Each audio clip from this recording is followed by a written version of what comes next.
Hey beer tubers, Ryan here. Another episode of San Diego beer vlog out here on my patio. Cascade hops growing behind me. It's a warm day. Want a nice, hopefully it'll be a refreshing beer. And this is from the Haandbryggeriet in Norway, and this is their sweet and sour. It says sour ale aged in oak barrels. That's all I know about it, other than it's 7.5% ABV. So let's get it open, see how it is. Okay, got a nice hiss on this one. The last beer we reviewed from them had really low carbonation, which was unfortunate. Looks like there's much more carbonation on this one. So it pours out a hazy golden color. I'm already getting some aroma from it. Got about a finger of really bright white head. Yeah, good carbonation on this one. Good sign so far. Yeah, it's got a bit of that sort of Belgian goose character to it. That kind of acidic, like lemony. It's got that sort of white wine vinegar character on the nose. Little bit of that hay-like funkiness that you get from Brett. There's some kind of nice bit of stone fruit in there, like apricot. Yeah, it smells like a not super tart beer, but sort of nice, kind of funky, refreshing type of beer. Let's dig in. Cheers.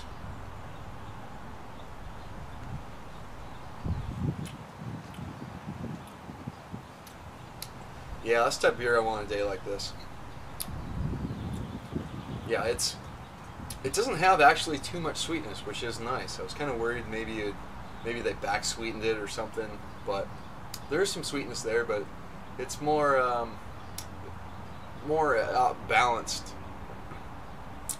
So there's some sweetness there, but I think it's countered by the bit of sourness in there.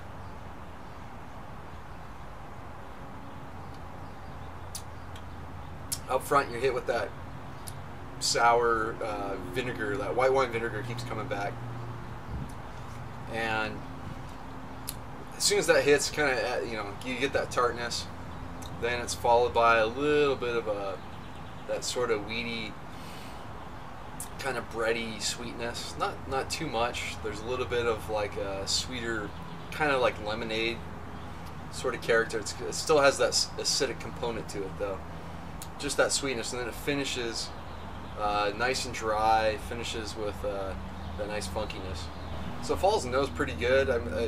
Towards the end, right before you get that sort of like hay-like funkiness, it doesn't quite go into that horse blanket kind of territory, but it's definitely got that Brett character. And then there is some of that kind of pineapple note that you also get on Brett. It sort of goes into that kind of mango, pineapple, tropical fruit note. So you get some notes of that. Not as prominent as some other beers I've had, but it had some nice depth to this one. You know, the apricot kind of comes through as well. And the oak character is kind of there, adds maybe a little bit of oak tannin in the background. It's not very prominent, which is kind of good. It's more traditional for the style not to have any real kind of oak character to it. So drinking a bit more, that apricot sweetness is actually kind of what I'm getting, I think, the most. It's almost like there's fruit in it, but to add maybe a touch of sweetness. But I mean, there's no fruit in this one, so it's a really solid beer. I'm enjoying it. It's got good carbonation. Nice kind of medium light mouthfeel on it. I do get a touch. I feel it mostly. You get some of that alcohol in the back end. So, I kind of wish it was a little lower ABV, because I think it would be even better for drinking on a day like today. But it's a really nice beer. It's a solid, above average sour for sure. So I recommend checking this one out. I'm gonna go a B with this one from the Haandbryggeriet. They're sweet and sour. If you see this one, pick it up. It's not as sweet as maybe you think it is, but it's not like super tart like maybe some other traditional Belgian lambics are. But it's got some nice complexity to it, and certainly recommend it. So until next time, please comment, subscribe. Cheers.